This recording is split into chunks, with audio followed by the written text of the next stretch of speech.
अब मैं 2004 से राजनीति कर रहा हूं और 21 साल हो गए। और जब मैं पीछे देखता हूं और एक प्रकार से अपनी सेल्फ एनालिसिस करता हूं, मैंने कहां कहां सही काम किया और कहां कमी रही, तो 2-3 बड़ी इश्यूज दिखती हैं मुझे।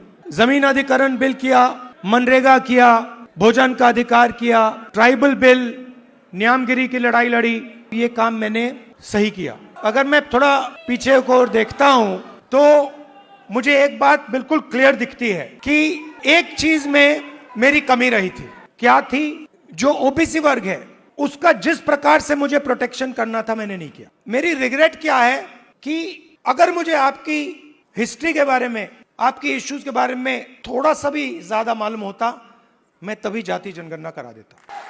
वो निकल गया और मैं स्टेज से कह रहा हूं वो गलती है मेरी और इस गलती को मैं ठीक करने जा रहा हूं। देश को चलाता कौन है? देश को, उसकी, किसी भी देश को उसकी उत्पादक शक्ति चलाती है। और देश में मेन सवाल ये उठता है कि अगर उत्पादक शक्ति देश को कुछ दे रही है, भोजन देती है, औजार देती है, ये इमारतें देती है, तो उस शक्ति को अपने खून पसीने के लिए देश क्या देता है? आप मेरी बहन से पूछो, कभी मिलोगे तो पूछना, अगर कभी राहुल ने किसी चीज के बारे में मन बना लिया तो उस बात को वो छोड़ेगा या नहीं छोड़ेगा? वो पूछ लो उससे। मैं नहीं छोड़ने वाला। आप ये मत सोचो कि मैं जाति जनगणना की बात करना हूं। जाति जनगणना तो पहला कदम है। मेरा लक्ष्य है कि उस उत्पादक शक्ति को हिंदुस्तान में रिस्पेक्ट और हिस्सेदारी मिले। आप राहुल गांधी बोलते रहते हो, मगर राहुल गांधी, आपकी शक्ति के बिना राहुल गांधी कुछ नहीं है।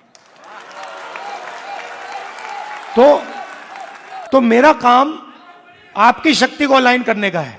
और देश के, मैं ओबीसी वर्ग से, युवाओं से कहना चाहता हूं कि जिस प्रकार से मैंने ओबीसी वर्ग के लिए काम करना चाहिए था, पहले मैंने नहीं किया, अब मैं डबल स्पीड से वो काम करने जा रहा हूं।